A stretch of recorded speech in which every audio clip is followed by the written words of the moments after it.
Tin Cup Pass, elevation 12,154. Atlantic Ocean on the left, Pacific Ocean on the right. It's pretty cool.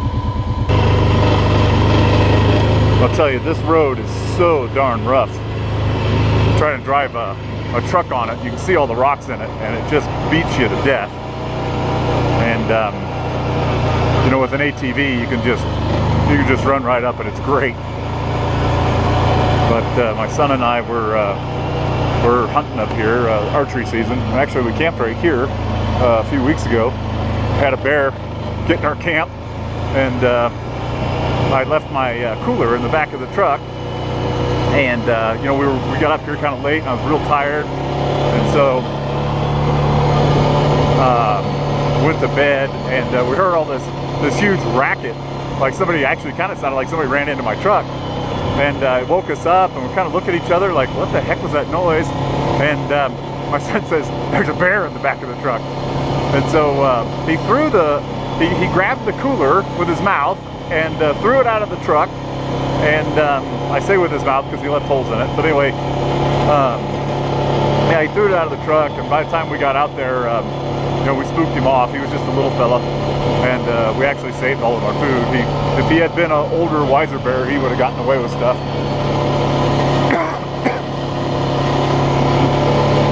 So anyway, we came up and scouted that week, and then my son came up a week later, and he scouted, and he kind of got stalked a little bit by a mountain lion. He's not real positive that, I mean, it got within about 20 yards of him. He's not positive if there wasn't maybe a deer there, and the mountain lion was actually stalking the deer, and he just happened to be there as well. But seriously uncomfortable nevertheless.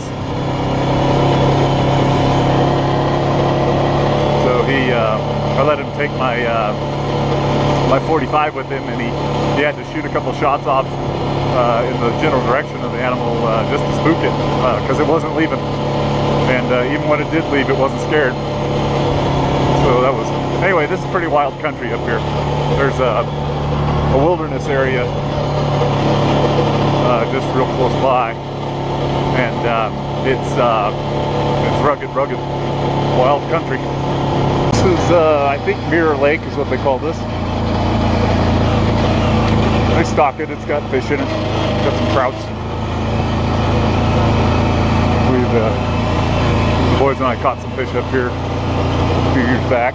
There's a bunch of people back behind me fishing, so you can hear that rattling. I don't know that I mind it that much. It's just not probably very quality for videos.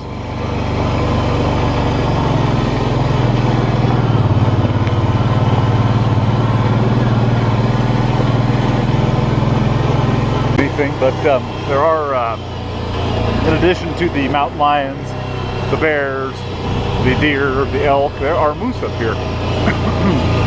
They're Wyoming moose. I'm not sure how you pronounce it. Like a cirrus moose. They're not as big as the Alaskan moose, but still kind of the same, you know, temperament. You don't really want to surprise them down there in those willows.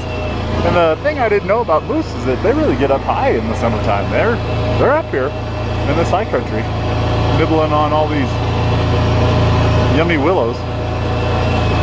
So yeah, my son and I, when we were up, we kind of hiked up over the top of some of these ridges, and there was a moose over there, one of the drainages, hanging out. So we kind of gave her a clear berth. Figured she's probably got a calf someplace high. See what's up with these skid plates.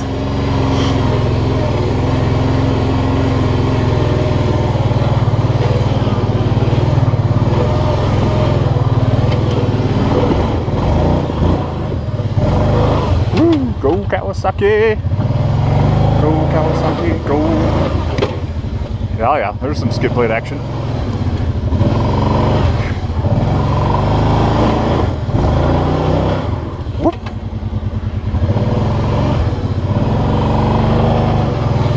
That's good, clean fun right there. That is good, clean fun. Can't beat that with a stick.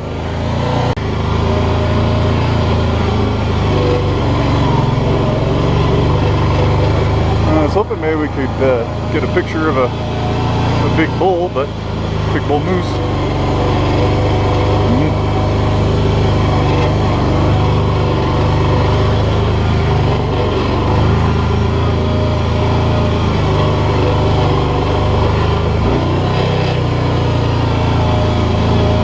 10 Cup Pass, elevation 12,154. Atlantic Ocean on the left, Pacific Ocean on the right. It's pretty cool. I haven't really seen any signs like that. Wow. Oh my gosh. Wow. That is amazing. Wow. What a beautiful bull. Look at all of that. That is gorgeous.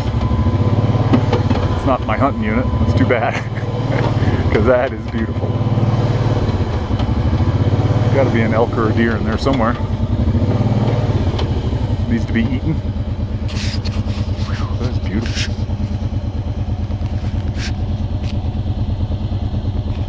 See if there's any fish in that creek. Sometimes there's not up here in the mining country. They, some of the mines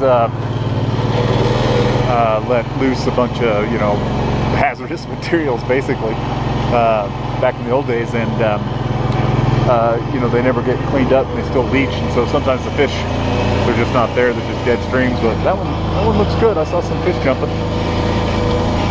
Should have brought a fly rod, but like I was saying earlier, it's pretty much hunting season, and it's archery hunting season.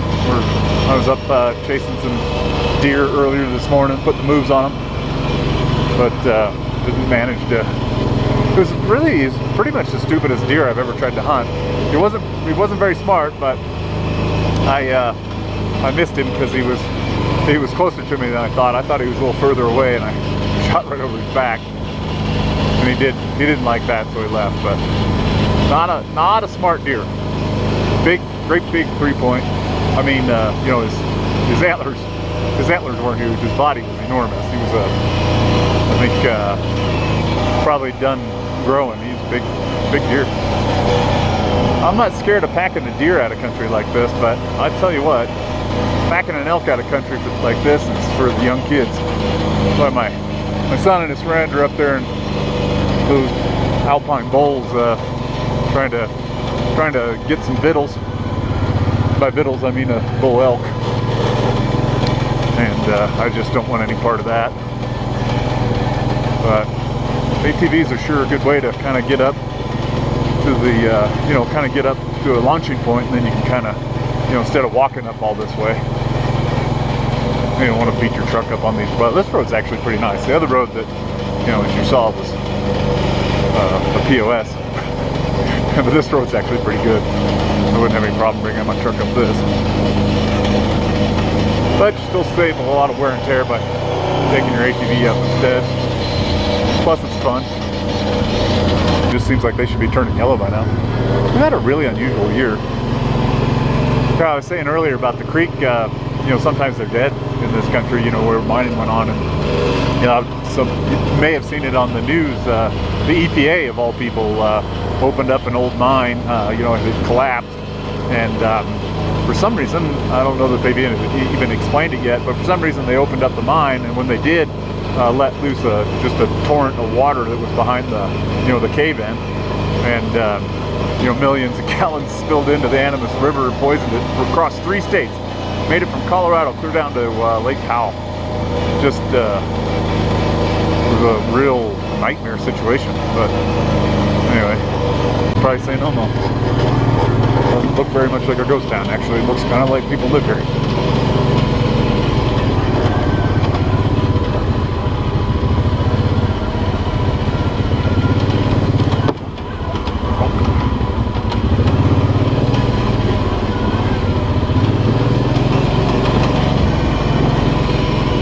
I don't know how many miles this was.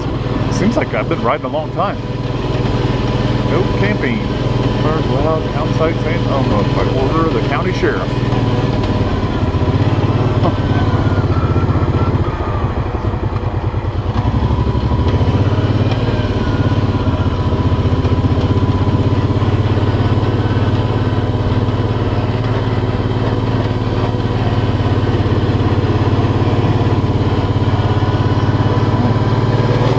kind of an old ghost town.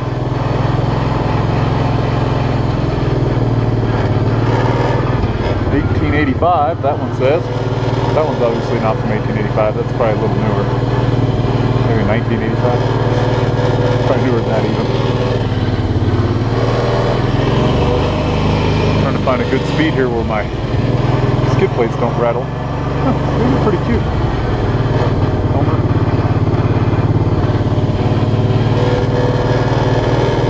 1881. Good looking building for 1881. Oh, St. Elmo's actually a pretty proper sized town. Wow, cool. Wow. There's lots here. Jeez. Hell, they might even have a cell phone. I should have brought my phone.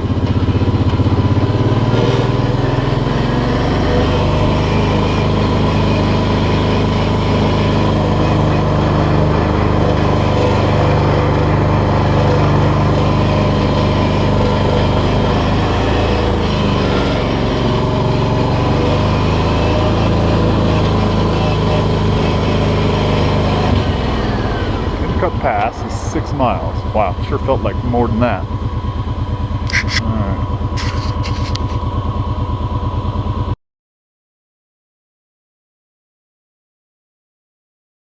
Well, I didn't run into her, but this lady and their son were stopped in the road and they were binocular and they're glassing that hillside over there. She said, "There's a big bear over there and it's stalking a deer." And I looked up there and I was like, "Oh my lord, that's gotta be a moose, it's gigantic." Like, "No, it's a bear, it's a huge bear." I'm like, no, are you sure it's not a moose?" And then her son takes the binoculars and he starts looking, he's like, "I think it's a cow." There's a whole bunch of moo cows up there. Oh, the lady thought for sure it was a big bear. Anyway, that's my fun story for the day.